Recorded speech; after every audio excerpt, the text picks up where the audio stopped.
네, 주도적으로 사역하라라는 제목으로 하나님 말씀을 나누고자 합니다. 여러분 앞에 서 있는 저는요, 42년이라는 짧은 인생이지만 크고 작은 일들을 많이 겪으며 살아왔습니다. 저는 태어나면서부터 성장하기까지 유독 몸이 굉장히 약했습니다. 그래서 오죽하면 국민학교 시절에는 거의 학교를 못 다닐 정도였으니까요. 거의 병원에서 삶을 살았어요. 많이 약했습니다. 그리고 워낙 까불까불해가지고 활동적이어가지고 사고도 굉장히 많이 당했어요. 그래서 이제 이 질병 문제를 놓고 하나님과 정말 많은 기도도 하고 또 씨름을 했던 것 같습니다. 또 저희 가정에 경제적인 위기가 찾아왔습니다. 그런데 그게 부모의 잘못도 아니고 그저 거짓과 술수로 충만한 자들이 저희 아버지에게 모든 누명을 다 뒤집어 씌우자 저희 가정은 굉장히 경제적으로 큰 위기를 맞게 되었던 적이 있었습니다. 아버지는 그 시골에 작은 땅을 구입해서 저와 아버지 딱 둘이서 인부를 사지 않고 둘이서만 집을 짓고 어머니와 함께 3명이서 시골 생활을 오랫동안 하기도 했습니다. 이렇게 질병과 가난으로부터 참으로 하나님의 도우심, 하나님의 보호하심, 그리고 하나님의 은혜와 기적을 정말 많이 체험하고 살아왔던 것 같습니다. 저는 지금 여러분께 제가 살아온 인생에 대해 어필하고자 함이 아닙니다. 아직은 때가 아니라고 생각합니다.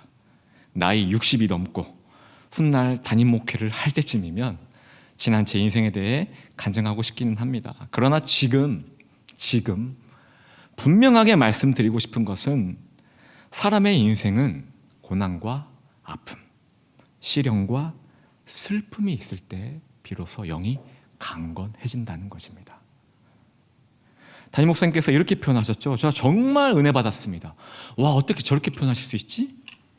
고난은 축복이 포장된 것이다. 와, 저 감탄했습니다. 맞습니다. 우리 인생에 고난이 찾아오면 우리는 더욱 하나님을 의지하게 된다는 겁니다. 더욱 기도한다는 겁니다. 동기부여는 나의 문제 해결이었지만 결국 그 문제로 인해서 하나님과 더욱 친밀해진다는 거예요. 하나님과 붙어 있으니 우리 행은 강건해질 수밖에 없다는 것이죠. 제가 과거 이러한 하나님의 은혜와 기적을 체험했고 또 하루에 몇 시간씩 기도하며 그 숱한 금식을 했던 때를 생각해 보니까 청년이었더라고요. 청년. 20대 중후반이었습니다. 20대 중후반. 손 들어보세요. 20대 중후반. 네, 꽤 있네요. 20대 중후반. 자, 그러나 지금은 어떻죠? 나이 40을 넘겼습니다. 신분은 청년이 아니라 목사입니다. 비록 부모님을 2년 새 모두 잃은 슬픔의 과정들을 겪긴 했지만 이전보다 나은 삶을 살고 있습니다. 이전보다 고난이 덜합니다. 이전보다 아픔이 덜합니다. 평안합니다. 그래서 감사해요. 그래서 이 삶에 점점 익숙해져 갑니다. 제 주변의 사람들, 동역자들, 신앙 환경들에 매우 익숙해져 갑니다. 그렇다 보니 예전과 같은 하나님의 은혜, 기적을 체험하지 못합니다. 제게서 능력이 나타나질 않습니다. 오랜 시간 기도하지 않습니다. 금식할 필요를 전혀 느끼지 않습니다. 김완성의 영에 기름기가 끼는 것 같습니다. 이게 지금 여러분이 바라보고 있는 김완성 목사의 모습이에요. 그런데 오늘 본문 말씀을 보니까 저와 유사한 사람이 나옵니다. 다윗입니다. 잘 들어보세요. 다윗은 고아가 아닙니다. 엄연히 아버지가 있습니다. 외아들일까요? 형이 무려 7명이나 있었습니다. 다윗은 막내입니다. 아버지와 형들에게 한참 이쁨과 관심을 받을 시기에 다윗은 어떠했죠? 무시당했습니다. 버림받았습니다. 또 가장 천한 일, 목동 일을 맡았습니다. 다윗은요, 모질이가 아니에요. 믿음이 부족하지도 않습니다. 아버지와 형들을 그 누구보다 사랑했어요. 누가 보나 안 보나, 남이 인정하든 인정하지 않든 그 천한 목동리를 감사함으로 섬긴 아주 신실한 사람, 아버지와 형들을 사랑한 사람, 그가 다윗입니다. 여기서 우리가 캐치해낼 수 있는 것이 무엇이죠? 가족에게 무시당하고 버림받고 가장 천한 일을 하는 다윗이지만 그의 영은 누구보다 강건했다는 겁니다. 누구보다 하나님과 친밀했다는 거예요. 친했다는 겁니다. 고난이 다윗의 영을 더욱 튼튼하게 강건하게 만들었다는 거예요. 그런 다윗에게 다시 한번 거대한 고난이 등장합니다. 골리앗이죠. 고난에 익숙한 다윗은요, 그 골리앗이라는 거대한 고난 앞에서 두려워하지 않았습니다. 그는 돌멩이 하나에 그의 작은 믿음을 실어서 거대한 고난을 향해 던졌습니다. 그의 작은 믿음이 거대한 고난을 박살냈다는 거예요. 비결이 무엇이죠? 다윗은 고난을 축복으로 해석한 사람이었기 때문이라는 겁니다. 고난이 오히려 하나님과 더욱 친밀하게 해주는 것으로 받아들인 사람이기 때문이라는 거예요. 자기를 죽이려 했던 사울왕, 그가 용변을 보고 있었습니다. 무방비 상태예요. 여기서 사울을 죽인다면 다윗은 더 이상 도망자 신세로 살지 않을 뿐더러 이스라엘의 왕위를 차지할 수 있었다는 거죠. 하나님이 기름 부으신 종을 감히 죽일 수 없다고 말하면서 다윗이 어떻게 행동하죠? 죽이지 않았다는 겁니다. 살려줬다는 거예요. 여기서 우리가 또 알 수 있는 것이 무엇이죠? 고난의 인생을 살게 되면, 축복이 아닌 고난의 인생을 살게 되면 함부로 남을 판단하지 않는다는 사실이에요. 내 이익을 챙기기 위해 남을 짓밟지 않는다는 겁니다. 결정적으로 무엇을 택해야 하는 순간에 내 선택보다 하나님의 선택을 기꺼이 따른다는 겁니다. 이것이 고난의 삶을 살았던, 사명의 삶을 붙들었던 다윗의 모습이었다는 겁니다. 이랬던 다윗이 시간이 흘러 이제 이스라엘의 왕이 되어 왕궁 옥상에서 한가로이 거닐고 있습니다. 뒷짐지고. 왜 한가로이 거닐고 있었을까요? 모든 걸 가졌기 때문이에요.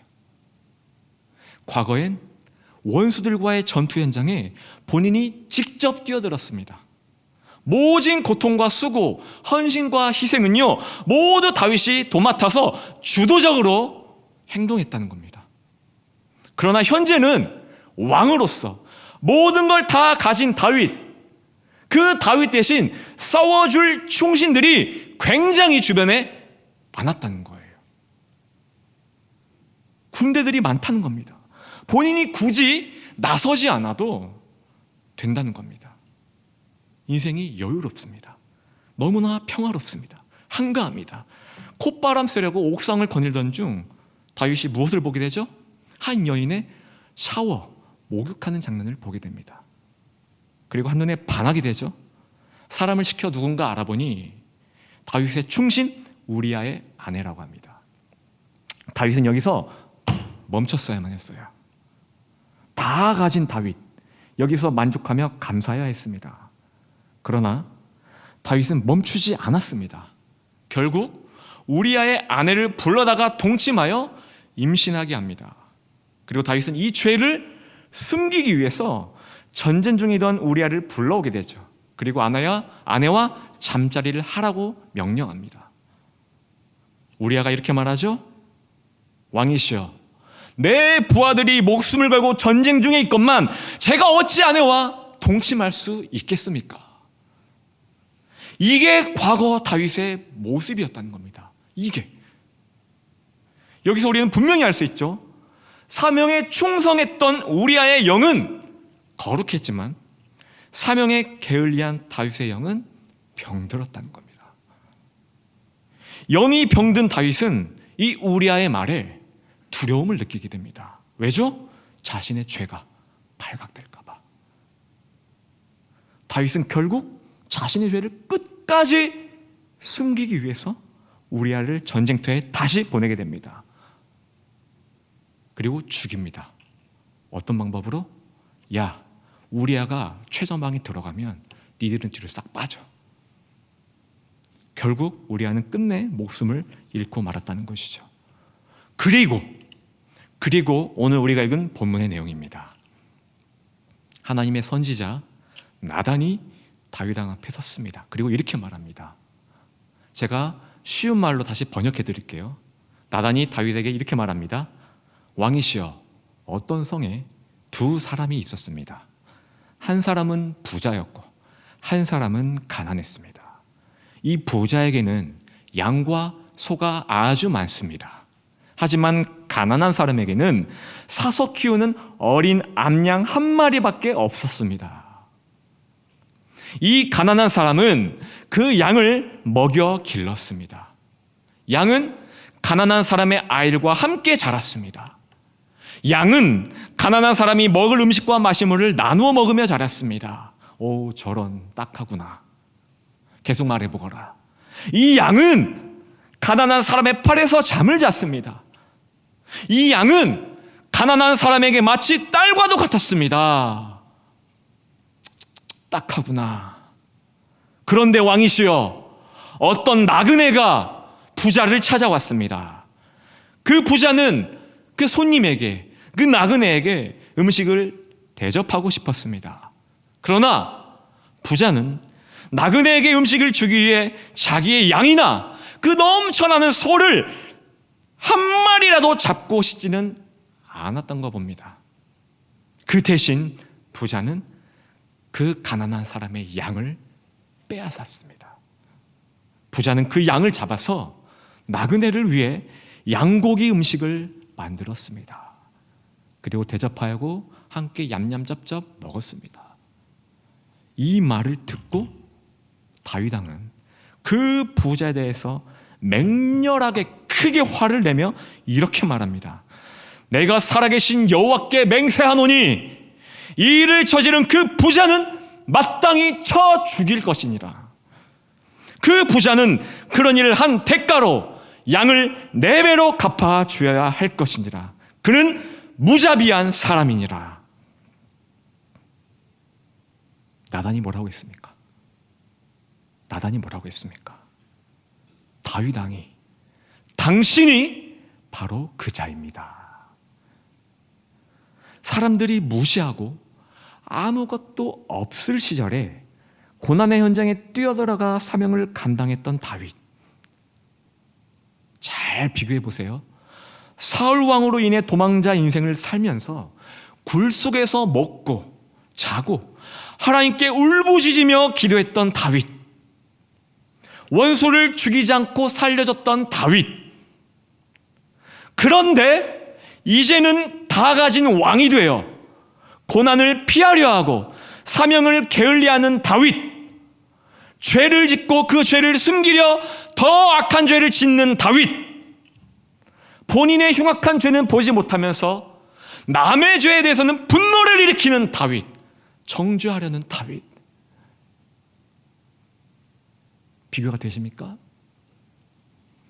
하나님은 다윗을 너무 사랑하셔서 다시 일으키기 위해, 돌이키기 위해 나단을 보냈다는 겁니다. 하나님은요, 오늘 이 말씀을 저와 여러분들에게도 말씀하십니다. 고난이 오히려 너희를 살리는 축복이니라. 사명이 너희를 살리는 축복이니라. 고난과 사명은 같은 것이란다. 사명은 평탄함에 있지 않단다. 사명은 세상 사람들이 추구하는 곳에 있지 않단다. 사명은 아무도 거들떠 보지 않는 좁은 길에 있단다. 좁고 협착한 길에 있단다. 고난 속에 묻혀 있단다. 고난이 사명이고 사명이 곧 고난이란다. 내 종 다윗이 고난과 사명을 붙들었을 때와 그렇지 않았을 때를 비교해보라. 너희도 예외가 아니다. 다윗을 반면 교사로 삼아 고난과 사명을 감사히 받아들여라. 기꺼이 순종하며 그 길에 발을 내디뎌라. 그리하면 살리라. 그리하면 너희의 영이 더욱 강건해질 것이니라. 그리하면 내 은혜와 기적이 나타나리라. 그리하면 이 모든 것을 너희에게 더하시리라. 이게 저와 여러분들이 주신 하나님의 말씀입니다. 예수님이 이렇게 말씀하셨죠. 먼저 그 나라와 의를 구하라. 그다음에 이 모든 것을 너희에게 더할 것이니라. 고난과 사명의 길을 걸으면 우리가 근심하고 두려워하는 모든 문제들이 자연스레 해결된다는 겁니다. 먼저 그의 나라와 의를 구하라. 고난과 사명을 붙들라는 말씀이에요. 두 번째, 그러면 이 모든 것을 더하시리라. 우리가 근심하고 두려워하는 모든 문제들이 해결받는다는 겁니다. 해결된다는 거예요. 여기서 말씀을 오해하시면 안 되는 것이 있습니다. 우리가 고난과 사명이라는 좁은 길을 걸을 때, 하나님의 일을 할 때 모든 것을 채워주신다고 하셨습니다. 성도 여러분, 실제로 채워지던가요? 채워집니까? 물론 채워짐의 역사를 경험해서 간증하시는 분들도 있습니다. 그러나 저는 이보다 더 깊은 의미로 오늘 이 시간 말씀을 드리고자 합니다. 다윗이 과거에 고난과 사명의 인생을 살았을 때를 생각해 보십시오. 그에게는요, 아무것도 없었습니다. 이름값, 명예, 권세, 집, 돈 없었습니다. 그런 다윗이 하나님을 원망한 적 있습니까? 그 문제를 가지고요, 없었다는 겁니다. 명예를 달라고 했습니까? 권세와 부를 달라고 했을까요? 안 했습니다. 다윗은 그저 하나님만 바라봤습니다. 그날 하루하루 하나님이 부어주시는 은혜와 위로에 만족하며 살았던 게 다윗이었어요. 바울의 고백 기억하십니까? 그 누구보다 고난과 사명의 길을 걸었던 바울. 난 부자의 인생을 살아봤고 가난의 인생을 살아봤고 기타 등등 많은 경험을 하며 살아봤지만 오직 예수님만이 나의 만족이다. 나에겐 예수만 있으면 된다. 이것이 바울의 고백입니다. 여기서 우리가 알 수 있는 것이 무엇이죠? 고난과 사명의 길, 하나님의 나라와 의를 구하는 삶을 살게 되면 세상의 명예, 권세, 돈, 이것으로부터 우리는 자유함을 얻게 된다는 사실이에요. 있어도 감사, 없어도 감사. 저는 이 말씀이 예수님이 하신 말씀, 그리하면 이 모든 것을 더하시리라의 궁극적인 깨달음이라고 생각합니다. 진리를 알지니 그 진리가 너희를 자유케 하리라. 고난과 사명의 길에는 반드시 예수가 있고, 우리가 고난과 사명의 길에 접어들면 예수가 우리와 함께 동행하시고 모든 것에 만족되시는 그 예수가 우리와 함께 하니까 우리는 세상에 그 어떤 것도 만족함이 될 수 없다는 게 결론이에요. 이해하십니까? 다윗은요, 고난과 사명의 길에서 벗어났습니다. 그러자 세상의 정욕이, 안목이 눈에 들어왔고 이미 많은 것을 가진 그에게 더 이상 만족함은 없었습니다. 더 가지려 했어요. 그래서 죄를 지었습니다. 그 죄를 덮기 위해 또다시 죄를 지었습니다. 그러면서 자신의 죄는 보지 못했다는 거예요. 남의 죄는 잘 봅니다. 그리고 분노합니다. 용서하지 못합니다. 여기서 떠오르는 예수님의 말씀이 있죠. 네 눈에 있는 들보는 보지 못하면서 어찌하여 형제 눈 속에 있는 티끌을 빼려 하느냐. 형제 눈 속에 있는 티끌을 빼려거든 먼저 네 눈에 있는 들보를 제거하라. 우리 주님 말씀이에요. 우리가 고난과 사명의 길에서 벗어나게 되면 영적 고갈이 오는데 이때 나타나는 현상이라는 거예요. 무엇이? 정죄와 비판이. 한동안 화제였던 넷플릭스 드라마 오징어 게임 다 보셨을 겁니다. 그리고 최근에 화제였던 수리남 다 보셨을 겁니다. 오징어 게임, 수리남. 여기에서 등장하는 크리스천들의 공통점이 무엇입니까? 공통점. 고난과 사명의 길을 가지 않는다는 겁니다.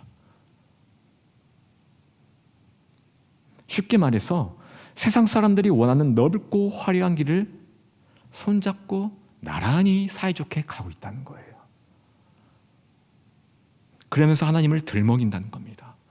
그러면서 거룩한 말씀을 들먹인다는 거예요. 불신자보다 더 말이 많다는 겁니다. 더 수군댄다는 거예요. 더 정죄하고 비판한다는 겁니다.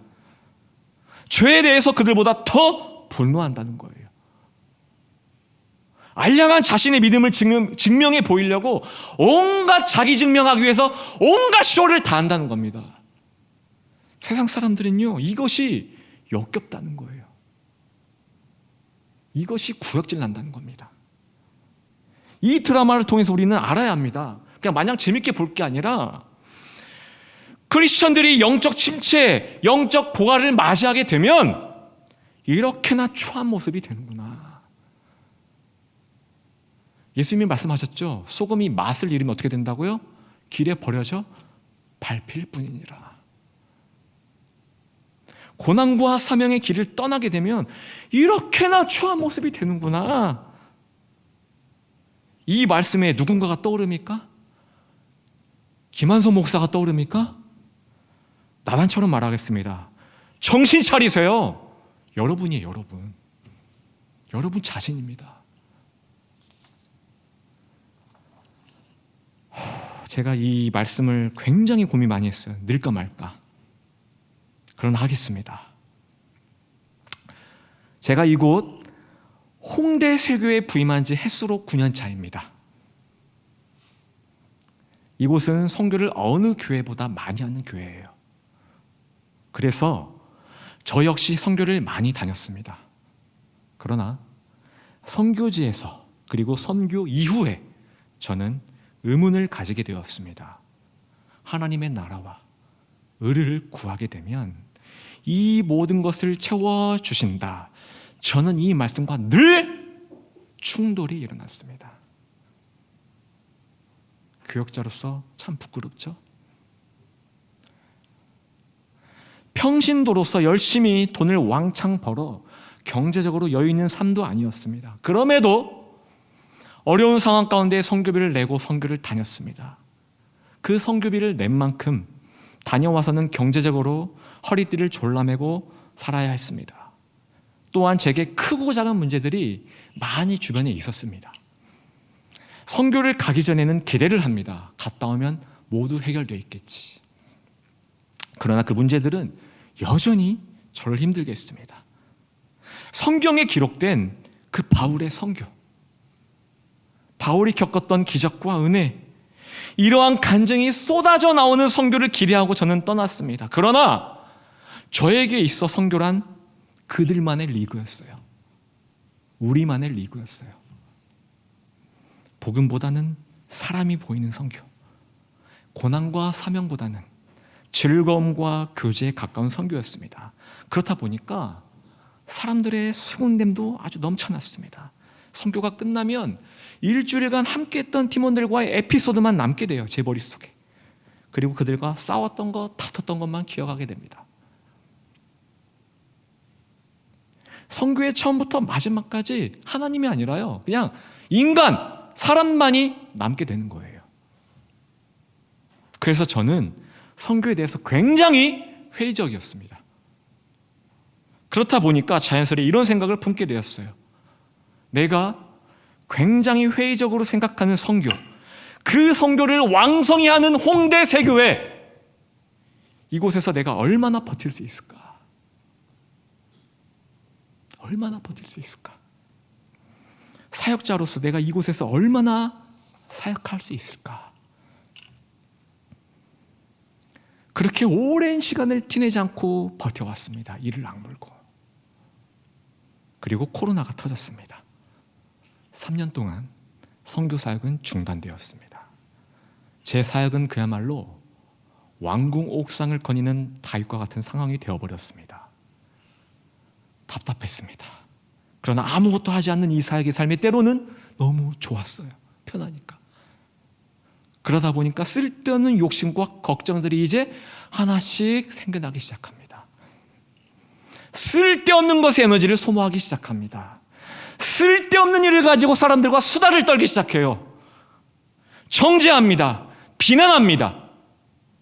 그렇게 저희 영이 썩어 문드러 갈 때, 그 썩어 문드러진 저의 영에 익숙해져 있을 때 담임 목사님께 전화 한 통이 걸려왔습니다. 네, 목사님, 김한성 목사입니다. 안녕하세요. 우리 담임 목사님 이렇게 말씀하십니다. 김 목사, 네팔 가라. 할렐루야. 네팔 가라. 네팔 가라. 하나님의 음성 같았어요. 아까도 말씀드렸듯이 저는 선교에 굉장히 회의적이라고 했습니다. 그런데 코로나 시국에 국내도 아니고 네팔? 싫어요가 아니라 네, 가겠습니다. 순종하며 답변했습니다. 그런데 이번 선교는요, 굉장히 독특했어요. 딸랑 4명만 가라는 겁니다. 목회자는 저 1명. 이런 선교는 처음이었습니다. 그렇게 선교를 많이 다녀봤는데 이런 구성은 처음이었어요. 이런 건 정말, 이런 선교는 처음이었습니다.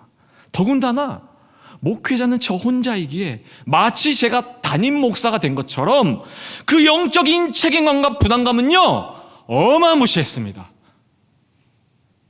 그 어느 선교보다 말씀을 굉장히 많이 묵상했어요. 그리고 기도하면서 열심히 준비했습니다. 그리고 가감없이 가서 선포했습니다. 원고도 보지 않고요.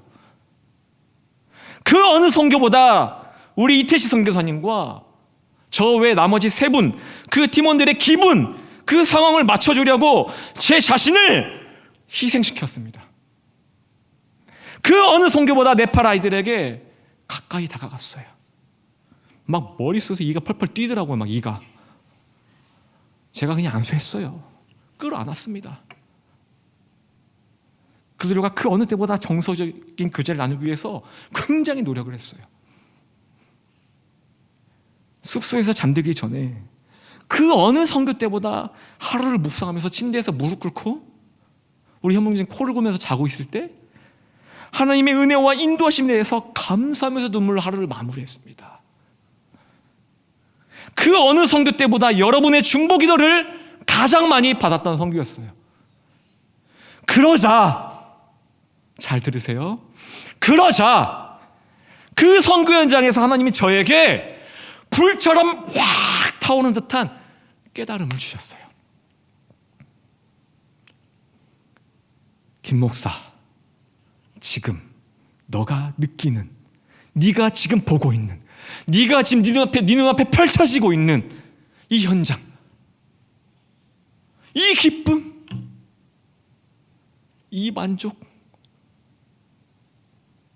네가 계획했던 거에서 틀어졌지? 속상하니? 아니지. 스펙타클하지? 재밌지?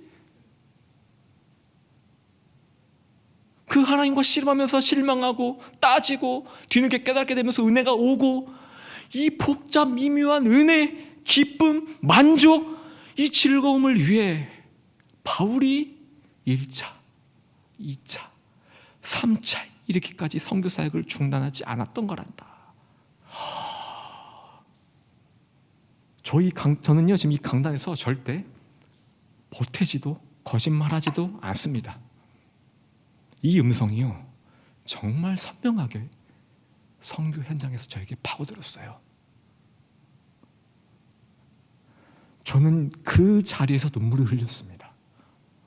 저 이런 경험 태어나서 처음 해봤어요. 지금까지 우리 교회가 열심히 한 선교에 대해서 비판했던 거, 정죄했던 거, 회의적인 태도, 선교 현장에서 모두 회개했습니다. 또한 선교 오기 전에 제게 있었던 근심과 걱정, 쓸데없는 것에 대한 수군됨, 비판한 거, 정죄한 것들, 이 모든 것들이 선교 현장에 있으니까요, 정말 죄송합니다, 개쓰레기처럼 보이게 되고, 내가 왜 그랬지?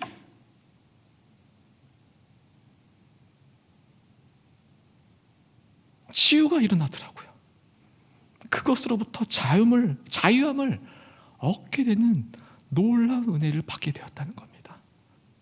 그리고 선교를 마치고 한국에 왔는데 솔직히 말해서 오기 싫었습니다. 오면 또 이 죄성 때문에 다시 또 돌아갈까 봐. 저 거기서 정말 거짓말하고 한 달만 있으면 저 성화될 것 같았어요.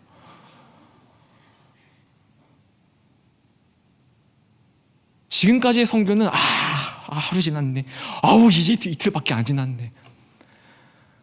근데 이번 15차 네팔 선교는요, 무슨 하루가 1초처럼 지나가요. 정말 오기 싫었습니다. 그러나 또 이곳에 맡겨진 사역이 있기에 한국에 왔는데 그냥 모든 게 다 감사한 거예요. 다. 그 고난과 사명의 현장, 네팔에서 예수님과 동행했던 이 만족감의 맛을 보게 되니까 그동안 한국에서 제가 누렸던 모든 것들이요, 너무너무 감사한 거예요. 너무너무. 익숙함에 젖어 겨우 헥헥거리면서 버티고 있었던 이곳이 이제는 완전 다르게 보이기 시작했다는 겁니다. 하나님이 제게 주신 사역들에 대해서 정말 진심으로 감사함이 터져 나왔어요. 우리 동역자들에 대해서도 너무 감사함이 막 터져 나왔어요. 이것을 한눈에 알아본 게 누군지 아십니까? 이진우 목사님이에요. 이진우 목사님, 저 소름 돋았어요. 저를 보자마자 딱, 김한선 목사님 리프레시에서 오셨네요. 그렇죠, 선교는 리프레시죠. 저도 선교 가고 싶네요. 말씀을 맺겠습니다. 그래서 자를게요. 고난과 사명의 자리를 붙드시길 바랍니다. 아멘. 여러분의 가정, 직장, 교회 생활에 혹시 현재 어려운 가운데 처해 있습니까? 고난 가운데 있습니까? 피하지 마십시오. 직면하세요. 과감하게 맞서시길 바랍니다. 그것이 축복입니다.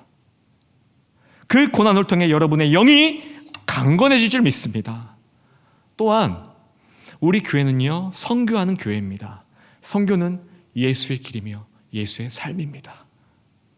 근본적인 우리의 문제를 해결하는 생명의 살기라는 거예요. 선교에 동참하려거든 주도적으로 사시길 바랍니다. 오늘 말씀의 제목이죠, 주도적으로 사역하라. 저는 15차 네팔 선교 주도적으로 사역했기 때문에 이 은혜를 체험한 거예요. 고난을 맞았습니까? 두려워 말고 주도적으로 그 고난과 씨름하기를 바랍니다. 사명의 길에 발을 내딛었습니까? 주도적으로 밟고 힘차게 걷길 바랍니다. 내년에 있을 고성 선교, 대만 선교에 가려고 마음 먹었습니까? 그럼 이왕 가는 선교, 사람을 보지 말고 주도적으로 복음 전하는 것에 올인하십시오. 우리가 하나님의 나라와 의를 위해서 주도적으로 움직일 때 하나님은 우리의 모든 문제를 해결하시며 그 문제에서 자유하게 하실 것입니다. 오늘 주신 말씀의 은혜가 여러분의 삶에 충만케 되기를 예수님의 이름으로 축원합니다. 아멘.